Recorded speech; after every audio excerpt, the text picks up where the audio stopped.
Bonjour à tous et à toutes, j'espère que vous allez bien et bienvenue aujourd'hui pour une nouvelle vidéo. Comme vous pouvez le voir, la vidéo arrive un jour en avance. On est le 14 février, on est la Saint-Valentin. Et donc pour cette occasion, j'avais envie de vous présenter plusieurs livres qui tournent autour de la romance et qui seront idéaux à lire pour la Saint-Valentin.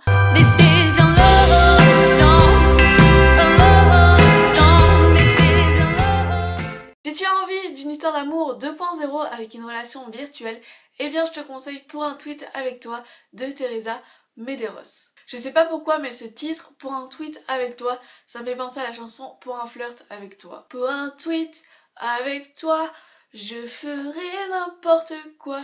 Pour un tweet, tuk avec toi. Voilà. Dans cette histoire, on découvre Abigail, une jeune auteure qui est en manque d'inspiration, et donc pour combler son syndrome de la page blanche, elle va décider de s'inscrire sur Twitter et d'ouvrir son propre compte. Et à partir de là, elle va faire la connaissance d'un certain Marc et ils vont commencer à échanger des tweets et peu à peu une relation va se créer entre eux. Ça fait quelques années maintenant que j'ai lu ce livre, mais je me souviens qu'à l'époque j'avais beaucoup aimé. C'est vraiment un roman léger avec de l'humour, mais je me souviens quand même que la fin m'avait un petit peu étonnée. Le retournement de situation finale était assez inattendu, enfin pour moi je l'avais pas vu venir. Et c'était vraiment ça qui à la fin m'avait fait aimer cette lecture parce que c'était un petit peu plus qu'un roman léger et drôle à lire où il y a simplement un échange de tweets. Oui, pour le style du roman, pour l'écriture, faut pas vraiment s'attendre à quelque chose d'exceptionnel parce que 80% du livre, ça va être tout simplement des échanges de tweets, donc des phrases très courtes, très brèves qui s'accumulent. Si vous aimez ce genre de livre et que vous avez envie de voir comment une relation au travers des réseaux sociaux peut se tisser, eh bien je vous le conseille. Ensuite, si tu es le genre de personne à être plus préoccupée par les relations amoureuses de tes personnages de romans favoris que par tes histoires de cœur, eh bien je pense que tu t'entendras très bien avec Kat, l'héroïne de Rainbow Rowell, dans son roman Fangirl. Fangirl, c'est vraiment un roman que j'ai beaucoup aimé et que je ne peux que vous conseiller. Dans cette histoire, on va suivre Kat, une jeune fille qui va arriver à l'université, et donc disons qu'elle préfère passer ses journées à écrire sur ses deux personnages de roman préférés et à voir comment la relation entre ces deux héros de fiction peut évoluer que s'occuper de sa vie sociale ou amoureuse. Pourquoi d'après moi ce livre pourrait vous plaire pour la Saint-Valentin? Parce que d'un côté on va suivre Kat en tant qu'auteur qui essaye de créer cette relation entre ces deux personnages et de la faire évoluer.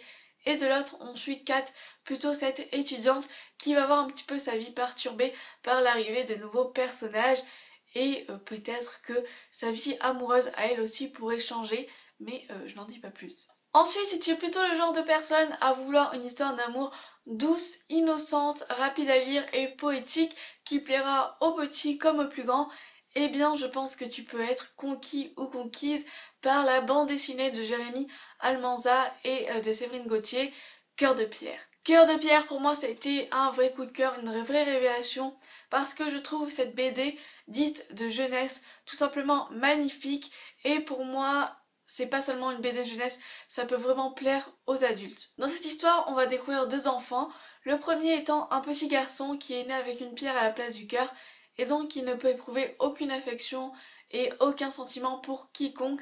Et de l'autre, on a une petite fille qui elle est née avec un cœur d'artichaut et qui elle a tendance à donner son cœur au premier venu. Les deux enfants vont se rencontrer à l'école et donc on va voir comment une relation peut se créer entre ces deux personnages et si oui ou non cette relation peut évoluer ou si il peut y avoir des sentiments réciproques entre ces deux héros. C'est vraiment une œuvre que je trouve magnifique, les dessins sont fabuleux, oniriques, parce que cette histoire se passe un petit peu dans un univers merveilleux et fantastique, et tous les décors, tous les accessoires, toutes les couleurs sont pensés pour être associés aux personnages et à leur psychologie. En plus c'est vraiment une histoire poignante, émouvante, et tout ce que je peux vous dire c'est que je suis persuadée que la fin de cette bande dessinée vous laissera un petit pincement au cœur. Si tu as envie de lire un roman d'amitié qui est finalement perturbé par une romance, eh bien je te conseille La vie est un arc-en-ciel de Cécilia Arène. D'ailleurs au mois de février de l'année dernière je vous avais déjà parlé de ce livre et de son adaptation Love Rosie, Donc si ça vous intéresse, je vous mettrai le lien de la vidéo en barre d'infos. Love Rosie, c'est un roman épistolaire et on va suivre deux meilleurs amis, Rosie et Alex, qui se connaissent depuis la maternelle. Ce que j'ai beaucoup aimé dans ce roman, c'est qu'on suit vraiment une grande tranche de vie de ces deux personnages et on voit vraiment comment leur amitié évolue et comment elle peut être perturbée par plusieurs événements et plusieurs aléas de la vie. C'est vraiment un livre que je peux vous conseiller, c'est léger, il y a plein de petites touches d'humour. On retrouve d'ailleurs dans l'adaptation Love Rosie avec Lily Collins et Sam Claflin que je peux que vous conseiller parce que moi j'adore ce film. Et à la fois c'est quand même une histoire très prenante parce que tout au long de l'histoire jusqu'au dernier chapitre, jusqu'à la dernière lettre, on va vraiment se demander si Alex et Rosie vont faire le choix de rester amis ou d'aller un petit peu plus loin. Si tu as envie d'une romance qui se passe dans les temps passés à l'époque victorienne, eh bien je te conseille Rebelle de Hannah Godbersen. Comment vous définir Rebelle? Eh bien Rebelle c'est un petit peu le Gossip Girl du 19e siècle. Dans cette histoire on va découvrir Elizabeth Holland qui est une jeune fille de la haute société new-yorkaise et le récit commence avec son enterrement la semaine où elle aurait dû se marier avec un certain Henry. Donc on va voir ce qui a pu amener à cet événement assez tragique et en parallèle on va suivre un petit peu toute cette sphère assez privilégiée new-yorkaise très riche. On va voir un petit peu toutes les histoires, les complots, les rumeurs, les choses un petit peu scandaleuses qui se passent dans ce milieu. Donc si vous aimez la série Gossip Girl et que vous voulez quelque chose d'un petit peu historique, eh bien je pense que en termes de romance, vous ne serez pas déçus. Pour l'avant-dernière catégorie de cette vidéo, si vous cherchez une romance avec des robes de princesse mais pas que, eh bien je vous conseille la saga La Sélection de Kiera Cass. Dans ce roman, vous aurez droit à des robes de princesse tout simplement magnifiques, à une émission de télé-réalité semblable aux Bachelorettes puisque le prince va devoir choisir sa future épouse, mais aussi à une société pas franchement égalitaire. America est une jeune fille qui vient d'un des castes les plus pauvres du royaume et elle arrive au palais du jour au lendemain.